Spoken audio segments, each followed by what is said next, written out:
What's going on, my people? It's Grown Man's Gaming, and we are back on this The Division 2, and today we are talking about the story and the type of factions we'll meet in Division 2. With that being said, let's get into it.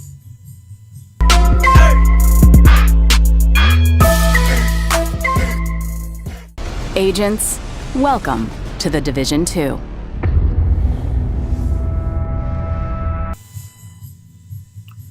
So within Division 1 we had, I think about 3 or 4 factions. We had the Cleaners, we had the Rioters, we had the LMB, and I think that was it. Cleaners, the Rioters, the LMB. Yeah, I think it was just about 3 factions. And the story, more or less, if you don't know, then I don't. Then hey, let me keep you up to date though. So the Division 1 was about a virus outbreak had been released in New York City, and basically, well, when we arrive as division agents, everything is in chaos. They had quarantine set up, and they couldn't stop the virus in the city. So the whole city was cornered off and walled off to stop the virus from getting out. So that's basically the backstory of Division 1. We go through eliminating multiple higher ranking bosses and faction leaders like LeRae Barrett, Colonel Bliss, Joe Farrell, to basically claim the city back and get the city back under control. And throughout that, we leveled up our base operation, or rebuilt our base operations from its low level destruction state to it being basically a high power base with water and electricity and all that type of stuff. So yeah, that's basically the backstory of the game. And then eventually, so coming towards the end of the game, we basically found out that someone basically made the virus, and the person that made it is dead, or is believed to be dead. We found out at the end cutscene at the end echo that he is the virologist is actually dead, and a member of the first wave, the original division agents, has the virus in his hands. And he says if you want to find him, he will come looking for us when he needs us. Basically, he wants to try and get us into the rogue life. No longer be a division agent and trust what the commander says, but be your own free man like he is. So that's basically how we left off in Division 1. So Division 2, we start off in Washington D.C. I'll just read it out, just so might as well. If Washington D.C. falls, humanity falls. Washington D.C. is on the brink of collapse. Lawlessness and instability threatens our society, and rumors of a coup in the capital are only amplifying the chaos. All active agents are desperately needed to save the city before it's too late. Gear up and save DC. You are a member of the Division, an elite group of civilized agents charged with being the last line of defense. With DC at risk, it's time to gear up. Use your unique skills to take on this new threat. The capital in crisis. Unlike anything before it, the Division 2's Washington D.C. is a one-to-one representation of the real city. So basically, it's a one-to-one representation. Unlike the Division 1, I think it was a 1-to-100 ratio, if I believe, to the actual city. So this offers. So if you can drive here today and you can basically go there and be like, oh snap, that's the White House, that's iconic landmarks. You can basically drive there, or drive down the street, and you'll be like, oh, that's the same one in the game, basically. See, unlike anything before it, Division 2's Washington D.C. the one-to-one representation of the real city, making the game world more authentic than ever. The game's maps offers up close and personal views of landmarks, natural landscapes, neighborhoods, and enemy hideouts.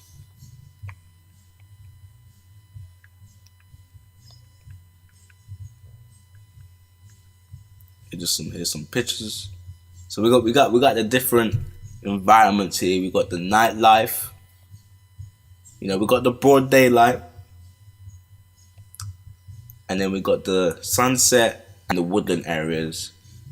Which because it's in Washington D.C. that has a variety of areas. I think they did have a map.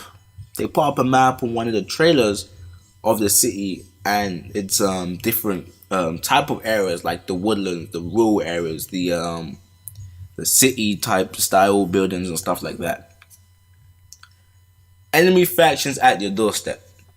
Various factions vying for power in the wake of crisis are aiming to claim DC's future for themselves. Only Division agents are equipped to take on these new threats and protect the civilization, to protect the civilians that remain. So we've got the three factions here that are confirmed. We got the True Sons.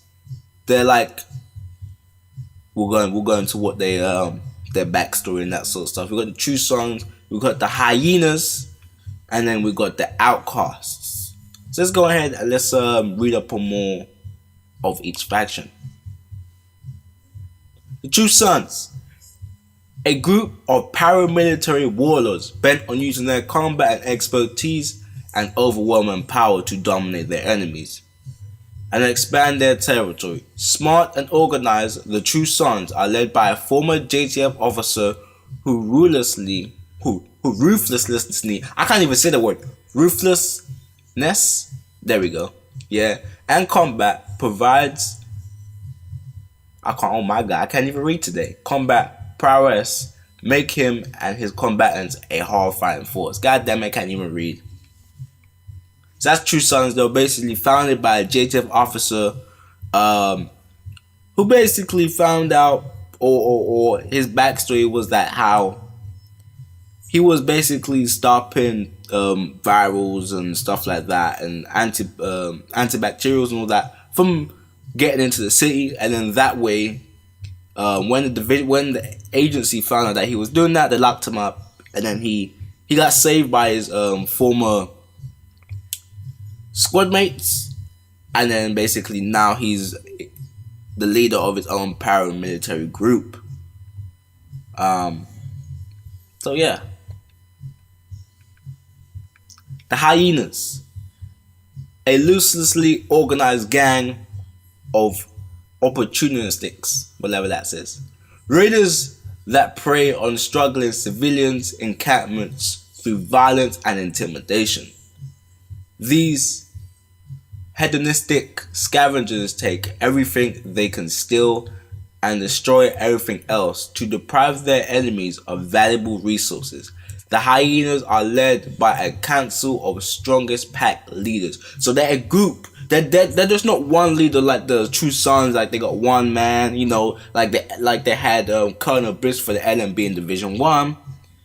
There were a bunch of individual leaders that each have their own specific thing. Like, I don't know, maybe one was like a priest, for example, or another one was like, he was like, I don't know, he's former in the army or something like that, and he's using his tactics to train his squad mates, that sort of stuff. Them different type of leaders each have their own aspects. I presume that's what they're talking about here. And then we have the last one, the Outcasts. Bitter survivors of a forced quarantine bent on revenge against those who brutally imprisoned them, the society that stood by and let it happen. Their charismatic, bloodthirsty leader believes everything is complicit and urges her followers to punish the guilty by spreading sickness and murdering indiscriminately. So it seems like these are hell-bent on using the virus as a means to gain strength and power.